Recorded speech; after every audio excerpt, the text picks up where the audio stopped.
더 깊은 신앙으로 가는 길 제14강 봉사론에 대해서 공부하도록 하겠습니다. 방금 읽은 성서의 장면을 다시 살펴보면 다음과 같습니다.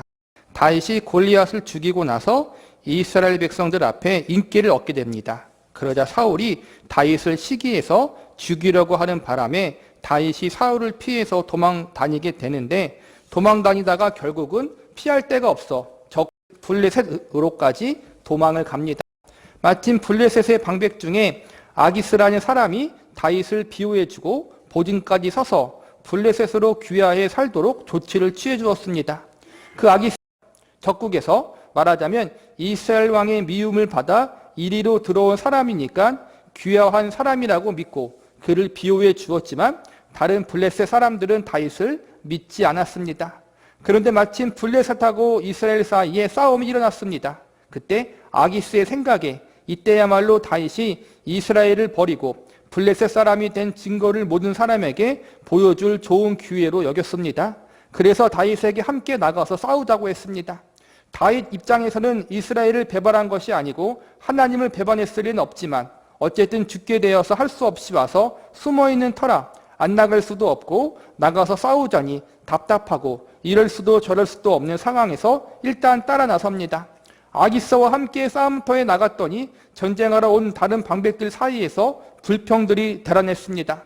저 사람 다윗은 옛날에 유명한 우리나라 장군 골리앗을 죽인 사람인데 어떻게 같이 싸울 수 있겠는가? 싸우다가 우리 뒤에서 우리를 치면 어찌하려고? 안 될 말씀이야. 다윗과 함께 싸울 수는 없다고 반대 의견이 비등합니다. 그러자 아기스는 내가 보증을 서겠다. 이 사람은 틀림없이 우리 편이다. 그러나 아기스의 변호는 끝내 받아들여지지 않습니다. 할 수 없이 아기스는 전방에 나가 있던 다윗을 불러들여 후방으로 돌려보냅니다. 다윗의 입장에서는 사실 크게 궁지를 면한 셈입니다만 그 마음이 얼마나 아슬아슬했겠습니까? 그렇게 해서 자기가 거주했던 성인 시글락에 돌아와 보니까 남아있던 가족들이 아말렉 사람에게 죄다 잡혀가고 가축도 다 빼앗기고 재산이 다 약탈당한 것입니다. 그래서 여기 30절 4장에 보면 다윗과 그와 함께한 백성들이 이런 현실을 보고 울 기력이 없도록 소리 높여 울었다라고 진술합니다. 이제 이 본문으로 말씀을 나누려고 합니다. 우리가 만일 우리나라 교계에 침체되는 것과 쇠퇴하는 것을 막고 부흥시키기로 결의하고 장로교, 침례교, 감리교, 성결교 할 거 없이 다 모여 한 사람을 지도자로 뽑았다고 합시다. 그러면 어떤 사람을 뽑겠습니까? 건강하고 머리 좋고 등등 적어도 우수한 사람을 뽑았을 것입니다. 그런 다음 무슨 훈련을 시키겠습니까? 처음 고등학교 시절부터 철학을 가르치고 침략도 가르치고 역사를 가르치고 필요한 라틴어, 시브리어, 헬라어, 애국어, 아랍어, 영어, 불어, 독일어 다 가르치지 않겠습니까? 그러나 다윗의 경우를 보면 다윗의 생애 속에서 하나님이 장차 지도자로서 그에게 어떤 훈련을 시킨 적이 없습니다. 참 이상합니다. 다윗은 그의 생애 속에서 골리앗과 싸워 이겼을 때 한 번 반짝하고는 그 다음부터 하나님께서 시키신 훈련이 무엇인가 하면 그저 사울 왕으로부터 위협당하는, 목숨을 부지하기 위해 도망다니게 하는 것뿐이었습니다. 바로 이 부분이 우리가 참 많이 놓치고 있는 부분입니다. 다윗만큼 유명한 사람도 없을 것입니다. 다윗이 얼마만큼 유명한가 하면 구약에서 두 사람을 들라 하면 아브라함과 다윗을 통상적으로 들고 납니다. 예수 그리스도가 성경의 중심인데 예수 그리스도를 설명할 때에도 아브라함과 다윗의 자손이라고 시작될 정도입니다. 그 다윗에게서 우리 생각하는 것 같은 훈련을 시킨 적이 없음을 알 수 있습니다. 말하자면 사울의 뒤를 이어 이스라엘을 다스릴 왕도를 가르친 적이 없었습니다. 전쟁법을 가르친 적도 없습니다. 다윗은 언제나 도망다니고 또 도망다니고 울고 또 울고 한숨 쉬고, 우리가 아는 대로 블레셋에서도 결국 나중에 못 있게 되어 도망 나올 때에는 죽음을 명쾌하기 위해 미친 사람 노릇해가지고 오물을 뒤집어 쓰고 수염에 침까지 흘리며 빠져나옵니다. 시편 34편을 보면 미친 채 하고 있다가 쫓겨난 후 지은 시가 나옵니다. 그런데도 찬송하는 시가 나옵니다. 너희는 여호와의 선하심을 맛보아 알지어다. 이렇게 고백을 하지만 사실 우리 쪽에서 보자면 다윗은 하나님에 의해 어떤 중요한 역할로 쓰임받게 되는 사람으로서의 훈련은 어떻든 성서의 기록으로는 받은 적이 없다는 것을 알게 됩니다. 이런 차원에서 볼 때 하나님이 하나님의 사람을, 인간을 쓰려고 할 때 무엇을 요구하느냐 하는 것은 우리가 생각하는 것과 너무나도 다르지 않은가 싶습니다. 오히려 지금도 우리들의 생각은 어떤 것을 요구하고 있는가? 아직도 목사가 되겠다. 그러면 실력 있는 목사가 되어야 하는 것으로 되어 있습니다. 여기서 말하려고 하는 실력 있다는 것은 하나님의 말씀을 잘 해석하기 위해 원문에 능통하고 좋은 책을 많이 보고 다방면박한 학식을 쌓는 정도를 말할 수 있겠는데 그 말은 일단 옳습니다. 그러나 분명한 것은 그것이 하나님 앞에 쓰임받는 조건은 아니라는 것입니다. 말하자면 공부를 잘해야 하고 신학과 교리에 밝아야 하는 등의 일은 물론 필요하지만 그러나 이것들이 하나님께서 쓰신다는 뜻이거나 조건은 아닌 것입니다. 하나님께서 우리에게 준비시키려고 하시는 것은 분명히 이러한 순서는 아닐 것입니다. 그러니까 다윗의 예를 들은 건데 하나님이 다윗을 이스라엘 두 번째 왕으로 세우시려고 작정하셨잖아요. 하나님께서 그렇게 작정했으니까 이제는 다윗을 왕으로 세우고 왕으로서 일을 잘 감당하기 위해서 여러 가지 훈련을 시켜야 될 거 아니에요? 교육을. 근데 우리 편에서는 어때요? 엘리트 교육을 시키고 싶잖아요. 우리 자녀들에게 요즘엔 그렇잖아요. 자녀들에게 이제는 좋은 것을 물려주고 나보다 조금 더 나은 생활의 여건, 삶의 여건을 주기 위해서 부모들이 등골 이제 쉬우면서까지도 교육을 시키잖아요. 사교육 시키고 유학 보내고 기러기 아빠가 되기도 하고 우리 인간은 보통 그렇다라는 거예요. 나는 좀 힘들어도 자식은 잘 교육시켜야겠다. 보통 이러단 말이에요. 그리고 세상에서도 누군가를 지도자로 세우기 위해서는 준비시키기 위해선 우리가 준비를 시켜야 된다는 거예요. 근데 하나님이 어때요? 하나님도 다윗을 준비시켰어요. 그런데 인간의 방법과 방식으로 준비시키지 않으시고 하나님의 방법으로 준비시켰다는 거예요. 한마디로 엘리트 코스를 밟은 것이 아니라 인생의 고난과 연단을 통해서 하나님이 다윗을 훈련시키시고 준비시켰다는 거예요. 이게 우리와 하나님의 차이라는 거예요. 그러니까 우리는 보통 준비되어야지 하나님께 쓰임받는다는 말을 많이 해요. 틀린 말은 아니에요. 그런데 준비되어야 한다는 게 너무 인간적인 수단과 방법으로 준비되어야 한다고 생각하는 경향이 크다는 거예요. 하나님의 방법, 하나님의 시각에서 준비되기보다는 인간의 방법으로 준비되어야 된다는 생각이 강할 때가 많다는 거예요. 그래서 좀 특별히 공부를 많이 시키잖아요. 근데 하나님은 공부도 당연히 필요하지만은 제일 중요한 거는 인격과 성품, 마음이라고 보는 것 같아요. 그리고 모든 상황을 통해서 특별히 연단과 고난을 통해서 내가 하는 것이 아니라 하나님이 하신다. 특별히 내 힘으로 할 수 없고 하나님만 할 수 있다. 하나님만 전적으로 의지하고 신뢰하고 또 하나님의 마음을 품을 수 있도록 하나님이 연단시키시고 훈련시키는 것 같아요. 다윗이 그러한 자리에 있었다는 거예요. 즉 인간의 방법이 아니라 하나님의 방법으로 준비시켰다. 이게 참 다윗의 모습을 통해서 그리고 우리가 구약 성경 또 신약 성경에 나타나는 믿음의 선배들의 모습을 통해서 우리가 배울 수 있는 거예요. 우리가 하나님의 열심이라는 책을 배웠잖아요. 하나님의 열심을 통해서 아브라함, 야곱, 요셉, 모세 이렇게 이제 우리가 공부했잖아요. 그러한 사람들이 어떻게 믿음의 조상이 되고 하나님의 사람들이 된 거예요? 태어나서부터 능력 있는 사람으로 태어난 게 아니잖아요. 다 부족했잖아요. 그리고 살면서 다 실수했잖아요. 그런데 결론은 뭐예요? 하나님이 모든 인생의 과정 가운데 그들을 연단시키시고 훈련시키심으로 깨트리심으로 그들이 하나님만 바라보고 의지하는 사람으로 만드셨다는 거예요. 즉 하나님의 사람은 하나님이 만드신다는 거예요. 하나님이 준비시킨다는 거예요. 오늘 제목이 봉사론이잖아요. 결국에는 결론이 뭐냐면은 내 힘과 내 의지와 내 지혜를 가지고 하나님의 일을 하는 것이 아니라 뭐예요? 하나님이 주시는 것으로 하나님의 일을 한다는 거예요. 이게 참 중요해요. 신학적인 표현을 쓰자면 고린도후서 1장에 나타나는 사도 바울의 고백이 있습니다.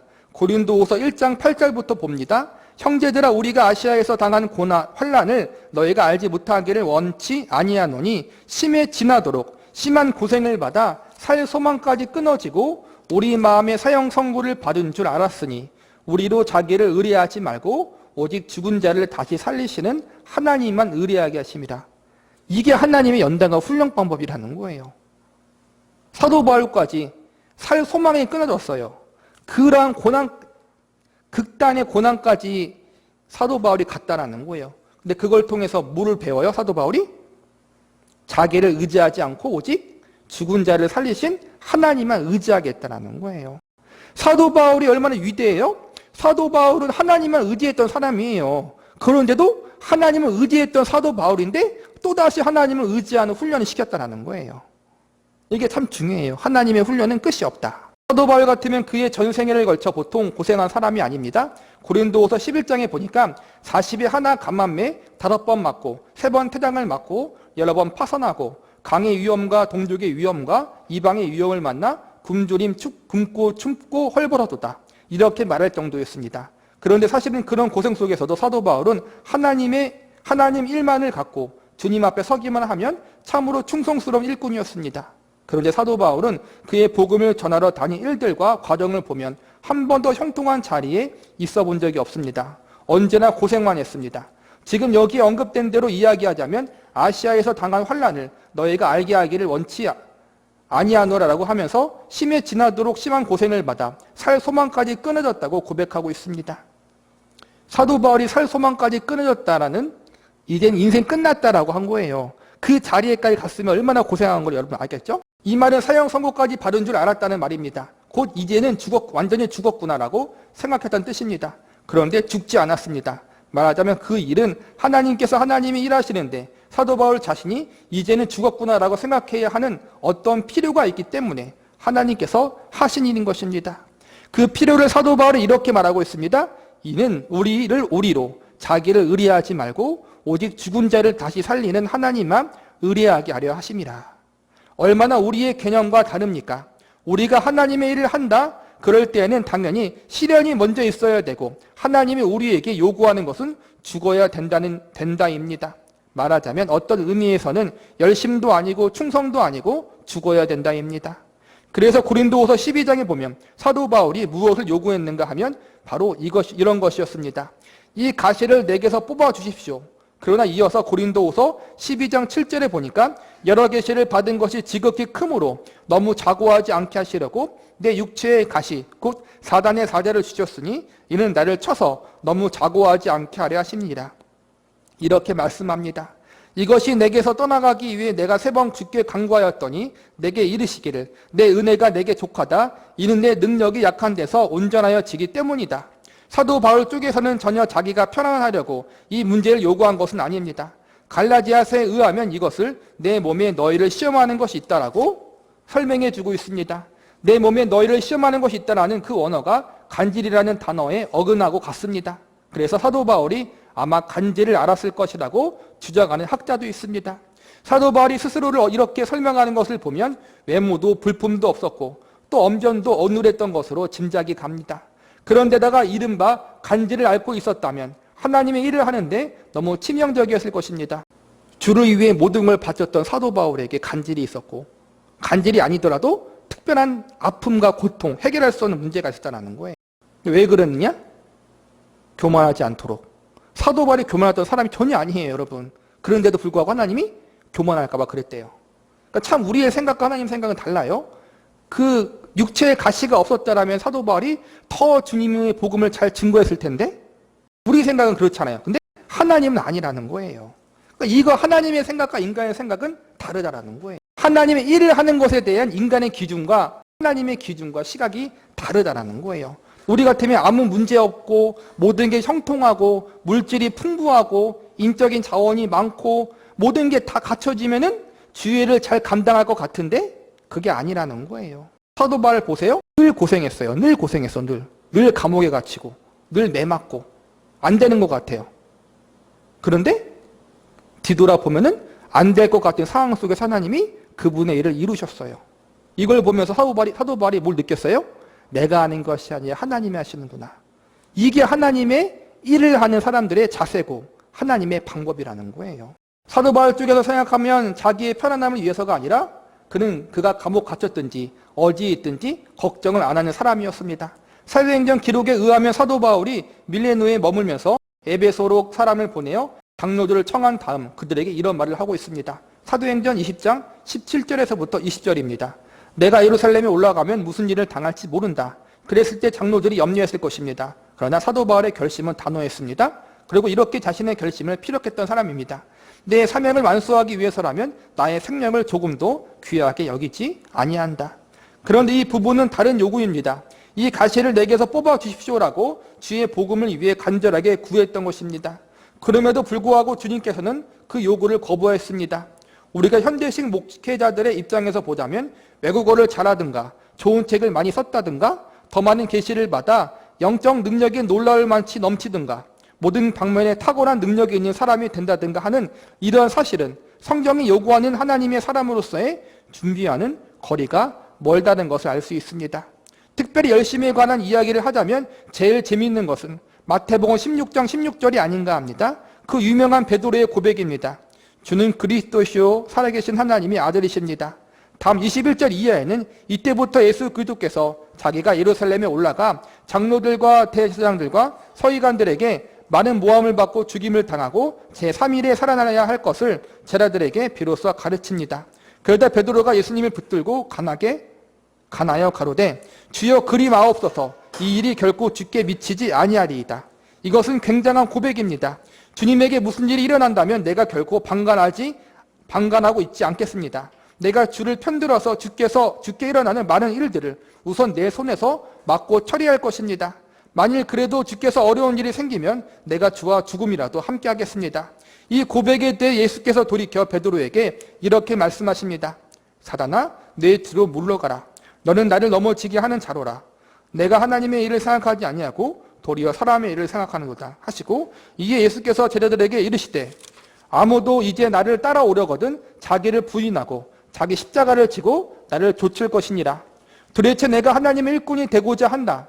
하나님을 위해서 내 목숨까지 기꺼이 바치겠다는 것을 무엇을 의미하는 것인가 하는 것에 요즘 훨씬 오해되고 있는 것 같습니다. 말하자면 이런 데서 제일 많이 오해하고 있는데 그것은 하나님은 우리를 늘 필요로 하신다라고 생각을 하는 점입니다. 그러니까 극단적으로 말하자면 하나님이 일을 심히 모자라서 못하는 것을 우리가 보충을 해야 한다고 생각을 하는 것입니다. 그러나 결코 그렇지 않습니다. 특히 신약에서 제일 열심히 했던 사람이 누구예요? 베드로잖아요. 베드로가 얼마나 열심히 했어요? 그런데 그 열심을 갖고 예수님을 섬기고 예수님을 따르려고 했는데 예수님이 뭐라 그래요? 사단아 물러가라. 뒤로 물러가라. 우리의 열심이 필요 없다는 게 아니라 우리의 열심이 우리의 진심이 하나님의 일을 감당하고 하나님의 일을 봉사하는 원동력이 되어서는 안 된다라는 거예요. 필요한데 그것이 근거가 되어서는 안 된다라는 거예요. 그게 근거가 되고 원동력이 되면 어떻게 돼요? 사도 베드로처럼 환경이 어려워지면 넘어질 수밖에 없는 거란 말이에요. 하나님이 늘 필요로 하는 것은 하나님 앞에 온전히 맡겨진 순종과 충성심이요. 그것 외에는 어떠한 것들을 들어 쓰시는 것이 없습니다. 하나님이 우리를 낮추었으면 낮추어 쓰시는 것을 만족해야 하고 들어 쓰신다면 들어 쓰시는 것에 만족해야 합니다. 하나님은 어떻게 해서든지 하나님의 일을 승리하시고야 맙니다. 그런데 우리는 꼭 우리가 승리하는 것이 주님이 승리하는 것이라고 믿으며 우리가 성공하는 것이 주님이 성공하는 것이라고 믿는 나쁜 풍습에 빠져 있습니다. 다 그렇죠, 여러분? 내가 잘 돼야지, 믿는 사람이 잘 돼야지 하나님께 영광 돌린다고 하잖아요. 틀린 말은 아닌데 그게 전부는 아니라는 거예요. 사도 바울 보세요. 고생했잖아요. 감옥에 갇혔잖아요. 핍박받았잖아요. 안 됐잖아요, 잘. 그런데 그 안 되는 상황 가운데 하나님은 그분의 일을 이루셨다는 거예요. 육적인 눈으로 보면 사도 바울은 실패한 것 같아요. 그런데 영적으로 보면은 한 발짝 뒤로 물러나서 보면은 하나님은 사도 바울의 실패를 통해, 실패는 아니지만은 안됨, 핍박, 고통, 잘 안 되는 그 모습을 통하여 하나님은 하나님의 일을 이루심을 통해서 하나님이 하셨다라는 고백을 듣게 하셨다는 거예요. 좀 더 확실하게 하기 위해서 디모데전서 1장을 보겠습니다. 디모데전서 1장 12절 이하는 사도 바울의 직분론입니다. 디모데에게 나는 나에게 대한 맡은 바 직분에 대해서 어떤 생각을 갖고 있느냐 하는 말을 하고 있습니다. 디모데전서 1장 12절입니다. 나를 능하게 하신 그리스도 예수 우리 주께 감사함은 나를 충성되이 여겨 내게 직분을 맡기심이니 내가 전에는 회방자요 핍박자요 포행자였으나 도리어 궁유를 입은 것은 내가 믿지 아니할 때 알지 못하고 행하였습니다. 우리 주의 은혜가 그리스도 예수 안에 있는 믿음과 사랑과 함께 넘치도록 풍성하였도다. 믿보다 모든 사람이 받을 만한 이 말이요 그리스도 예수께서 죄인들을 구원하시려고 세상에 임하셨다 하였도다. 죄인 중에 내가 괴수라. 그러나 내가 긍휼을 입은 까닭은 예수 그리스도께서 내가 먼저 1절 오래 참으심을 보이사 후에 주를 믿어 영생 얻은 자들에게 본이 되게 하려 하심이라. 만세의 왕 곧 썩지 아니하고 보이지 아니하고 홀로 하나이신 하나님께 존귀와 영광이 세토록 있어지이다. 아멘. 그러니까 바울의 입장은 이것입니다. 하나님이 나를 충성되이 여기서 나에게 직분을 맡긴 것은 내가 능력이 있어서가 아니라는 것입니다. 충성되이 여겼다는 것도 나에게 충성심이 있었다는 말이 아니라 하나님이 나를 그렇게 부어주셨다는 말씀입니다. 바로 내가 해방자이고 핍박자였습니다. 그런데 왜 나를 불렀는가? 주의 은혜가 그리스도 예수 안에 있는 믿음과 사랑과 함께 넘치도록 풍성했기 때문에 나 같은 것도 용납해 주셨다는 것이지 나한테 쓸만한 구속이 있었다는 말이 아니라는 것입니다. 사도 바울이 능력이 있어서 충성되어서 하나님이 쓰신 것이 아니라 은혜로 불러주셨고 그 은혜를 근거로 하여 사도 바울이 은혜를 받았으니까 감사하잖아요. 그 감격으로 이제는 감격이 원동력이 되어서 주의 일을 감당했다는 거예요. 주의 은혜가 원동력이 되고 주의 은혜가 근거가 되었다는 거예요. 나를 근거로 하지 않았다는 거예요. 봉사도 동일해요. 하나님 일도 동일해요. 나를 근거로 하는 것이 아니라 내게서 나온 것을 원동력으로 해서 하는 것이 아니라 하나님이 주신 은혜에 감격해서 하나님의 은혜로 말미암아 그것이 근거가 되고 이유가 되어서 하나님의 일을 감당하고 봉사의 일을 감당한다는 거예요. 내 열심이 아니라는 거죠. 열심이 필요 없다는 것이 아니라 우선순위가 아니라는 거예요.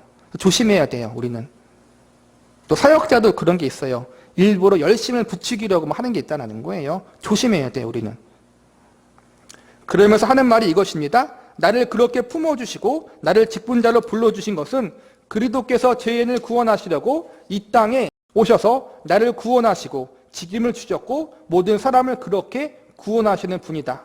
그리스도는 죄인을 구원하러 오신 분입니다. 내가 죄인이었을 때 주께서 죄인을 구하러 오셨기 때문에 내가 구원 얻었고 그렇게 모든 사람을 지금도 구원하고 있다는 말입니다. 내가 죄인 중에 괴수라. 그럼 왜 하나님이 나를 썼을까요? 죄인 중에 괴수니까 그렇습니다.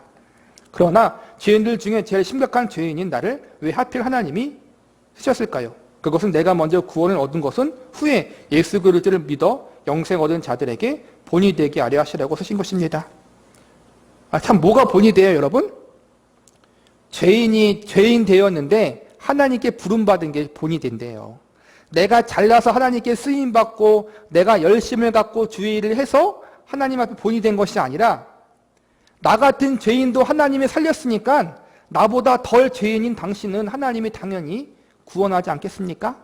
하나님이 은혜 주지 않겠습니까? 라는 본이 되겠다라는 거예요. 그 본이 되게 하신다라는 거예요. 참 우리의 생각과 하나님의 생각은 너무나 달라요. 아니 저런 친구도 구원을 얻은 거 보니까 나도 희망이 있겠다. 바로 이런 일 때문에 나를 하나님께서 들어주셨다는 것입니다. 사도 바울만 그런 것이 아니라 우리도 그런 거예요, 여러분. 우리가 믿지 않은 사람들보다 더 나은 게 뭐가 있어요? 뭐 지금 같은 경우에는 믿지 않은 사람들보다 그래도 믿음대로 살려고 노력하죠. 우리가 우리 모두 다 모태 신앙이 아니잖아요. 다 중간에 믿었잖아요. 저는 어릴 때 믿었지만 여러분 대부분 성인이 되어서 믿었잖아요. 성인이 되었을 때, 어른이었을 때 우리가 세상 사람들과 동일하게 살았잖아요. 그럼 믿지 않은 사람과 우리의 과거 상태가 보면 똑같아요, 여러분. 그런데 하나님이 은혜 가운데 나를 부르셨어요. 왜 부르셨을까요? 우리가 죄인이기 때문에 부르셨다는 거예요. 나 같은 죄인도 부르셨으니 저 죄인도 구원하시겠지. 그 모범이 되어주신다는 거예요. 그 모범으로 우리를 불러주셨다는 거예요. 또 우리는 교만하면 안 되는 거예요. 나는 그래도 너보다 낫다? 너보다 나으니까 내가 부름받았다? 그게 아니라는 거예요. 이렇게 반응이 나오는 것을 여러 사람에게 보여서 나를 쓰시는 하나님, 그래서 나를 통해 펼치시는 하나님의 은혜와 긍휼과 영광이 드러나게 되도록 나를 부르셔서 쓰는 것입니다. 저런 사람도 구원을 얻은 것 보니까 우리도 물론 구원을 받을 수 있겠구나. 저 사람 전도하는 꼴을 보니까 내가 한다면 더 잘하겠다. 이 모범을 보여준다는 거예요. 그러나 우리들의 생각은 어떻습니까? 다음과 같이 생각하고 있지 않습니까? 내가 실력이 있으니까 하나님이 나를 써서 하나님이 이 일을 행했을 것이다. 저 사람이 했으면 못했을 것을 내가 했기 때문이다. 그런데 사도 바울의 이야기는 다릅니다. 나를 쓰므로 모든 사람으로 하여금 하나님이 얼마나 은혜로우신가? 긍휼은 또 얼마나 많으신가? 저 바울을 하나님께서 쓰시는 것을 보니까 나도 물론 희망이 있겠다. 그래서 나를 쓰시는 것으로 하나님께서는 무엇을 하셨는가? 하나님의 만세왕, 곧 썩지 아니하고 보이지 아니하고 오직 홀로 하나이신 하나님께 존귀와 영광이 세세토록 있게 하셨다. 이것이 바울의 진술입니다. 곧 직분자라는 것은 그의 쓰임으로 말미암아 하나님이 얼마나 영광스러우신가, 얼마나 은혜로우신가, 얼마나 자비로우신가가 드러나는데 목적이 있는 것이지, 우리가 무슨 일을 한다는 것은 사실 그 다음에 목표라는 것입니다. 그래서 결국 우리 모든 직분자들은 혹은 교회에서 하나님의 일에 봉사를 맡은 모든 사람들이 마음을 가다듬고 해야 하는 일이 있습니다. 그것은 나 아니면 일을 못한다든가 하나님이 나한테 일을 맡겼다, 그래서 내가 이 능력이 있어야 된다가 아니라 하나님이 나 같은 것을 써주신다, 나를 씀으로써 뭐가 증명되어야 하는가가 바로 특히 마음을 써야 할 부분인 것입니다. 나 아니면 하나님이 이 일을 못한다가 아니라 나 같은 걸 쓰셔서 하나님의 일을 맡겨주신 것이 얼마나 감사한 것인가, 이것이 드러나야 한다는 거예요. 사역자도 마찬가지고 모든 직분자, 모든 성도들이 하나님의 일을 감당하는 자세가 바로 이거라는 거예요. 나 아니면 이 일을 못한다가 아니라 제일 못난 나를 쓰는 것을 보아서 하나님의 은혜와 영광이 세세토록 나타나도록 하는 일이 우리의 쓰이는 바에 사실상 궁극적인 목표가 되는 것이다라는 것을 알아야 하고, 이것이 신자의 바른 직분관임을 명심해야 할 것입니다. 참 이 부분에 우리가 많이 넘어져요. 사역자들도 마찬가지예요. 사역자들만큼 명예욕이 많은 사람이 없어요. 진짜로 여러분. 내가 이렇게 했는데 실제로 그렇게 했어요. 모든 걸 바쳐가며 주를 위해서 헌신하고, 그래서 그걸 통해 하나님을 드러나야 하는데 내가 드러날 때가 너무나 많다는 거예요. 우리도 조심해야 돼요. 그 부분을. 하나님의 일을 감당하는 사람의 자세, 봉사의 자세는 내가 아니면 안 된다가 아니라 누구나 할 수 있는 것인데, 나 같은 죄인을 쓰신 하나님, 나 같은 부족한 사람을 쓰셔서 하나님의 영광을 드러내려고 하시는 그 하나님의 자비하심과 은혜가 드러나야 한다는 거예요. 우리를 통해서 그 하나님의 일하심이 드러나고 하나님의 은혜와 자비하심이 드러날 수 있는 은혜가 있기를 간절히 바라겠습니다.